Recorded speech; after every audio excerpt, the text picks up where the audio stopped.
দেখো বন্ধুরা, চিকেনটা কিন্তু আমার বেশ ভাজা ভাজা হয়ে গেছে একেবারেই।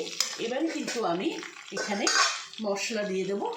মশলার মধ্যে আমি দেব, দেখো এখানে যেটা দিলাম মশলার মধ্যে, সেটা হচ্ছে আদা বাটা, রসুন বাটা, জিরে বাটা, ধনে গুঁড়ো, লঙ্কা গুঁড়ো, হলুদ গুঁড়ো। এই মূলত এই মশলা আমি মোটামুটি সব রান্নাতেই ব্যবহার করি।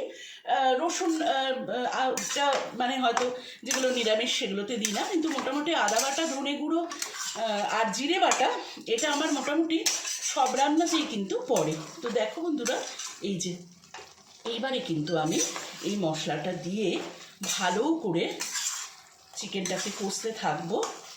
চিকেনটা যখন কষা হয়ে যাবে তখন আমি কি করব সেটা আমি পর্যায়ক্রমে তোমাদের বলতে থাকছি।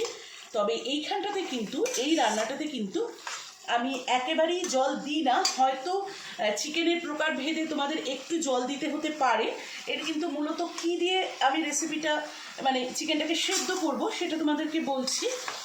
কলকাতা হলে তো আমি একেবারেই এখানে জল দিতাম না, পুরো যেভাবে নারকেলে দিয়ে দুধ দিয়ে করব সেটা তোমাদের বলছি পর্যায়ক্রমে। কিন্তু এখানে হয়তো একটু আমাকে জল মিক্স করলেও মানে করতে হতে পারে, কেননা এখানে কি হয় জানো তো, এখানে ওই একেবারে শুধু নারকেলের দুধে হয়তো সেদ্ধ নাও হতে পারে। তো দেখো, এবারে আমি ভালো করে এই চিকেনটাকে সুন্দর করে কষে নিচ্ছি। যতক্ষণ না অবধি এখান থেকে সুন্দর একটা তেল ছাড়বে ততক্ষণ কিন্তু আমি চিকেনটা কষতে থাকবো, কেমন।